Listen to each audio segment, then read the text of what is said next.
Good morning everyone, welcome back to our channel Online Study of Max Divine. Today we are gonna get started with the new chapter number 6. Get ready for a party. Yes, party के लिए जब भी आपको जाना होता है, किसी function के लिए जाना होता है, तो हम कुछ नए सेंटेंसेस सीखेंगे जो कि हम इंग्लिश में बोल सकते हैं, अपने थॉट्स किसी के सामने रख सकते हैं. And the next chapter will be chapter number 7, help people in need.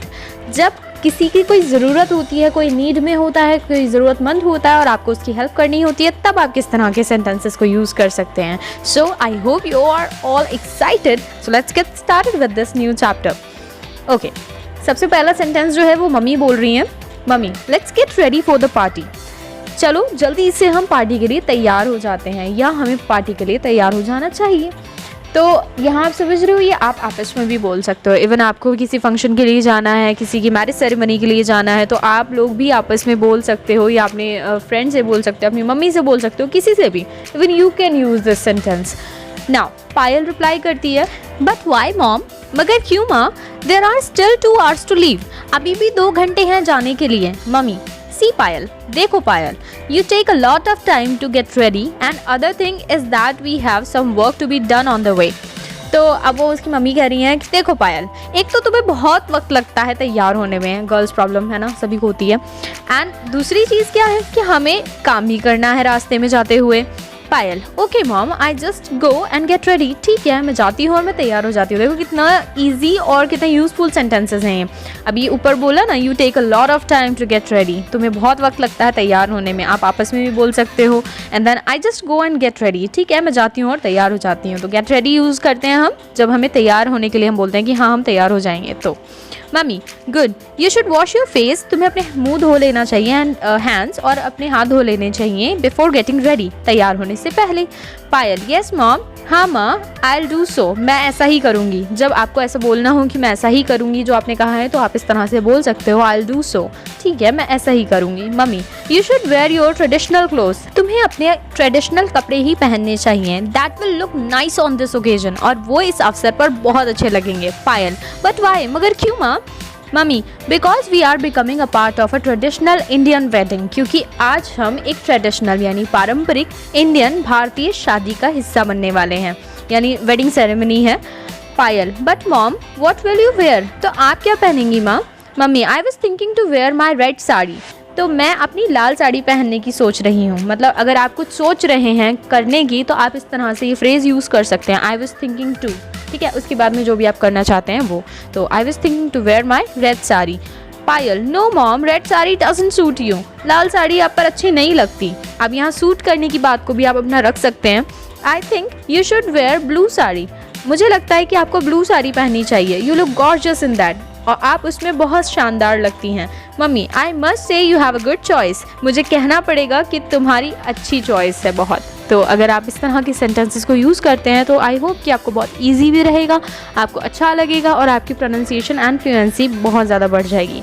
So without wasting any time, let's get started with the chapter number 7, help people in need.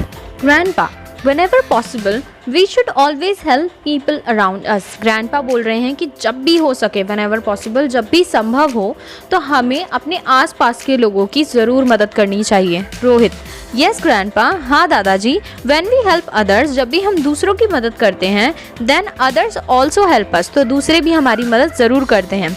Grandpa, we feel happy when we help others, हमें बहुत खुशी होती है जब हम दूसरों की मदद करते हैं. सो फ्रॉम नाउ, तो अब से, you will help the people in need, तो तुम ज़रूर मदद करोगे जिसको भी तुम्हारी मदद की ज़रूरत होगी. They goes for a walk, और उसके बाद वो वॉक पर जाते हैं.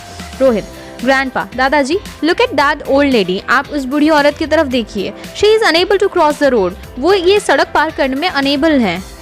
Grandpa, oh poor lady, many people are passing by but nobody is helping her, देखो कितने सारे लोग वहाँ से गुजर रहे हैं, मगर फिर भी कोई भी उसकी मदद नहीं कर रहा. पुअर लेडी क्या होता है, बेचारी औरत. Rohit, grandpa, should we help her, दादाजी क्या हमें उनकी मदद करनी चाहिए. ग्रैंडपा, येस माई ग्रैंडसन, बिल्कुल मेरे पोते, कम ऑन, चलो, लेट्स हेल्प हर, चलो हम उनकी मदद करते हैं. They help the old lady, और उसके बाद वो ओल्ड लेडी की हेल्प करते हैं.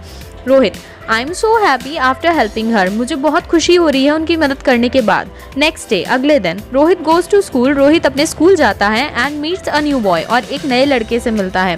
Rohit, hello, I am Rohit, are you a new admission, तो रोहित अपना इंट्रोडक्शन दे रहा है कि मैं रोहित हूँ, क्या तुम एक नया एडमिशन हो? देखो यहाँ से आप सीख रहे हो ना नया एडमिशन से बात करने के लिए किस तरह से आप बात कर सकते हो किसी न्यू स्टूडेंट से। संजू, हाय आई एम संजू। हाय मैं संजू हूँ, I am a new admission, मैं एक न्यू एडमिशन हूँ। रोहित, मे आई हेल्प यू इन सम वे, क्या मैं तुम्हारी किसी तरीके से हेल्प कर सकता हूँ? Sanju, I will be thankful to you if you give me previous notes, मैं तुम्हारा बहुत शुक्रगुजार रहूँगा अगर तुम मुझे पिछले नोट्स दे दोगे तो। रोहित, येस विथ प्लेजर, हाँ बहुत खुशी से, आई विल गिव यू, मैं तुम्हें दे दूँगा। Ritu, I need your help Rohit, Rohit मुझे तुम्हारी मदद की ज़रूरत है। यू नो, तुम जानते हो my grandpa is not well and I am unable to concentrate on my studies, तुम्हें पता है कि मेरे दादाजी बहुत बीमार हैं और इसलिए मैं अपनी स्टडीज़ पर कॉन्सेंट्रेट नहीं कर पा रही हूँ। Rohit, I can help you with my personal notes, ठीक है मैं तुम्हारी मदद करूँगा मेरे पर्सनल नोट से। I am sure they will help you to some extent, वो तुम्हारी कुछ हद तक बहुत मदद करेंगे। यहाँ देखो सम एक्सटेंट यहाँ हद के लिए यूज़ किया जाता है, कुछ हद तक, ठीक है। Ritu, it's so nice of you to help me, thank you कहने के लिए ये भी एक नया तरीका है और अच्छा तरीका है। जब आपको थैंक यू बोलना हो तो आप बोल सकते हो it's so nice of you to help me, यानी मेरी मदद के लिए तुम्हारा बहुत बहुत शुक्रिया। द बेल रिंग्स, अब घंटी बज जाती है। Rohit is coming back home, और रोहित अपने घर वापस जा रहा है। रोहित, ऑन द वे, रास्ते में, oh this dog is quite injured, ये कुत्ता या ये डॉग बहुत ज़्यादा इंजर्ड है या घायल है। इट्स ब्लीडिंग एंड लिम्पिंग, ये इसका क्या हो रहा है? ब्लीडिंग, खून बह रहा है, और लिम्पिंग होता है लंगड़ा, ठीक है, लंगड़ा होना, तो लंगड़ा कर चल रहा है। It seems that some vehicle must have knocked it down, और ऐसा लग रहा है कि किसी न किसी व्हीकल ने इसे नॉक करके यानी ये टक्कर मारकर गिरा दिया है। I should carry it home, मुझे इसे घर ले जाना चाहिए। Mummy, why have you carried this dog, तुम इस कुत्ते को क्यों लेकर आए हो? Rohit, mummy it's badly injured, it needs help, और वो बोलता है कि बहुत बुरी तरह से घायल है और इसे मदद की ज़रूरत है।